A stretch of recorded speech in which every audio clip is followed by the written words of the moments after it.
Alrighty, welcome back everyone. We just talked about a little bit of fall camp intel. A number of quarterbacks have been named around the country. Missouri's still trying to figure that out going into week one, and a number of injury news that is not so great for some teams, really good in the case of Texas with CJ Baxter. But we'll get into all that stuff on Monday, a number of other things to break down, including some really interesting stuff coming out of Coral Gables right now. But for right now, let's get into my favorite bets going into 2025. I got four win totals here. I got four Heisman guys that might not be at the top of your mind, but absolutely are worth just looking at on the market right about now.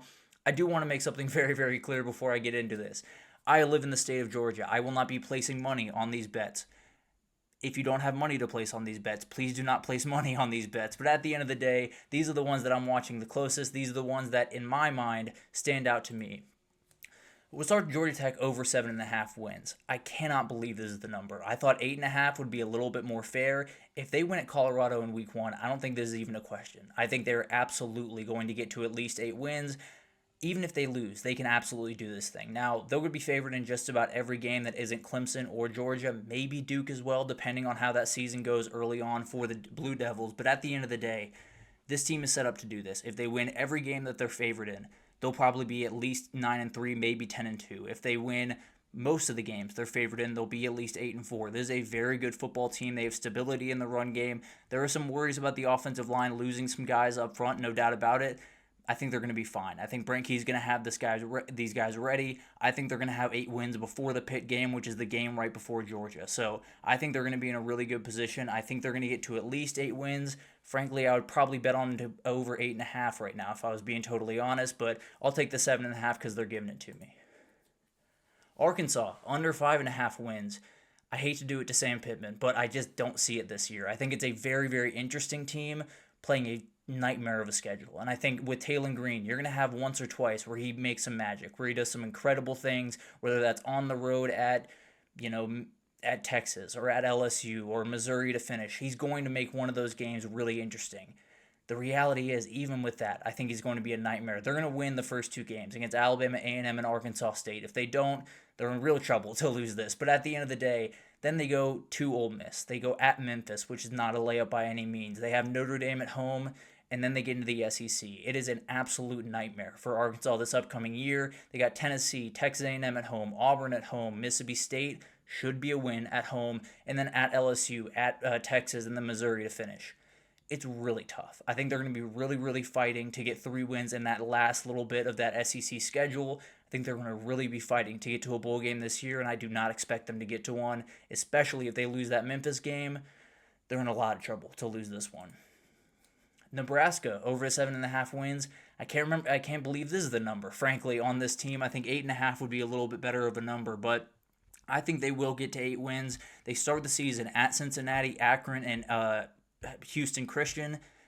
They should go 3-0. Now, the Cincinnati game is a little bit up in the air. We don't really know how these two teams are going to come out of the gates. Obviously, Brendan Sorsby brings a little bit of an interesting factor to that Cincinnati team, but at the end of the day, they should be able to win that game. They're going to beat Akron. They're going to beat Houston Christian. They should be 3-0 going into the Michigan State game at home. Then they go to Maryland, to Minnesota, and then they have Northwestern at home. They could easily win 5 or 6 of those games in the first 7 games, and then you just got to win a couple more, and then you do get a little bit tougher. You got USC coming to town, you go to UCLA and Penn State, and then you finish against Iowa.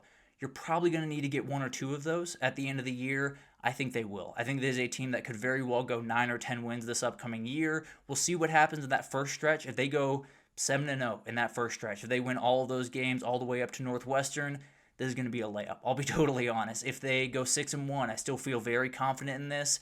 If they go 5-2, I get a little bit more nervous with some of those back-end games that they have to play. But regardless, this is a very good team. I think Dylan Raiola is a really underrated quarterback in some respects going into this year, and I think they're going to get to at least 8 wins, maybe even 9, maybe even 10 and get into the playoff, but that's a conversation for another day. Utah over 7.5 wins. I think this is the layup of the board. I think when you talk about Georgia Tech, I love that pick. I can see how it could go wrong, though. Same thing with Nebraska. I don't see how this one goes wrong. I'll be totally honest with you. Now, there are tough games on this schedule. There's no doubt about that. But if Devin Dampier is healthy and they can put together this team with a healthy quarterback behind it, I don't see how Kyle Whittingham doesn't win 8 games. Now, they should start 3-0 on the season. if they beat UCLA in week 1. That is going to be a really interesting game. Obviously, Nico Iamaleava makes it really that much more interesting. Devin Dampier makes it that much more interesting. It's going to be a really fun game in week 1. They should be able to win it. If they're 3-0 going into that Texas Tech game at home, if they win that one, they're in great shape. Even if they don't, they go to West Virginia, going to be likely one of the worst teams in the Big 12. Arizona State at home, which is huge. I think they're in really good shape. I think if they go 4-2 in those first 6, and frankly, I think they're going to go better than that, but let's say they go 4-2, I still think they're in relatively good shape. They have at BYU, Colorado, Cincy at home, at Baylor, Kansas State at home, and then Kansas to finish it.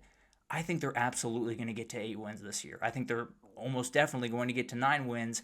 I'm betting them to get to 10 or 11 wins this season. So I'm fully on the Utah bandwagon. I think when I look at this 7.5, there are definitely some ways it could go wrong, but I bet comfortably that is going to go correctly, and Utah is going to get to at least 8 wins this year. Kyle Whittingham rarely misses 2 years in a row. And then my Heisman picks. I'll start with Julian Sayin at plus 2,000. This isn't my pick. These are really good value picks. And I think this kid, absolutely, he just has to drive the car. The car is an absolute Lamborghini. It will go 500 miles an hour if you let it. He can do that. He can make every pass that you need him to make. He can go through progressions very quickly. Obviously, all of this is a little bit up in the air. We don't know what's going to happen in week 1. He could have a blow up. He could have a game where he has 3 turnovers, that Texas gets after him in the pass rush, and he makes a couple of mistakes.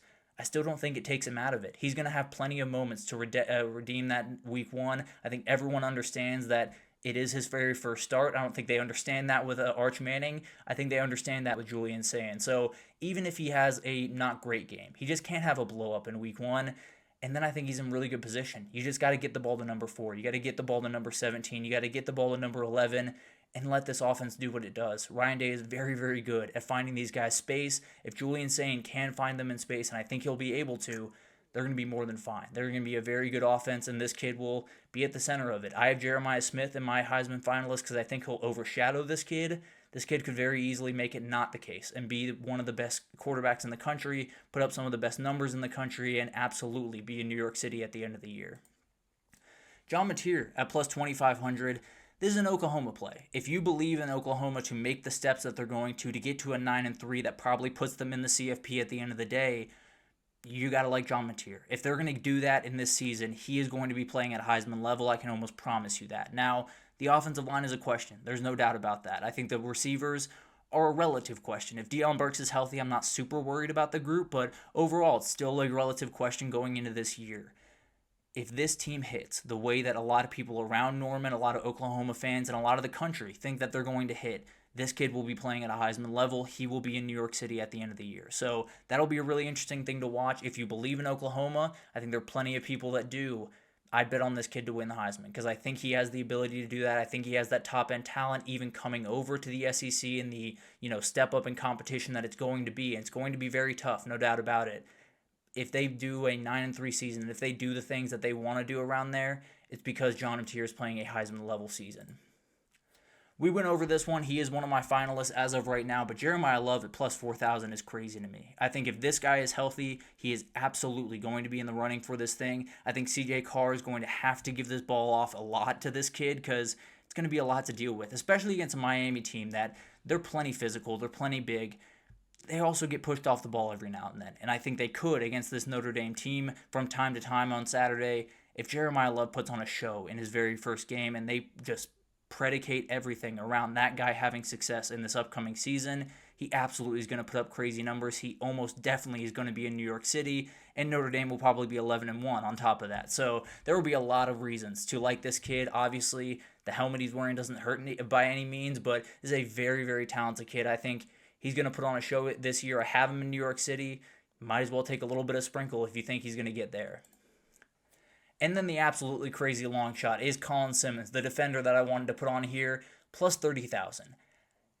It might be worth just a little bit. I know it sounds crazy. He is a guy that I think can put up crazy numbers. And I think when you look at this defensive line or you look at this pass rush really in general for Texas, they have so many guys. Colin Simmons is the premier guy. There's no doubt about that. But when you talk about Ethan Burke, very talented guy that absolutely can take a step up. Zeno Umeozelu is going to be a nightmare for teams to deal with. I can almost promise you that. Anthony Hill coming from the second level. Same thing with Trey Moore. These guys are going to be really, really hard to deal with. It's going to be really hard to double team Colin Simmons the way that I think a lot of teams are going to want to this year. He's going to be a nightmare. If I was going to pick a defender to win this thing, I might pick Caleb Downs.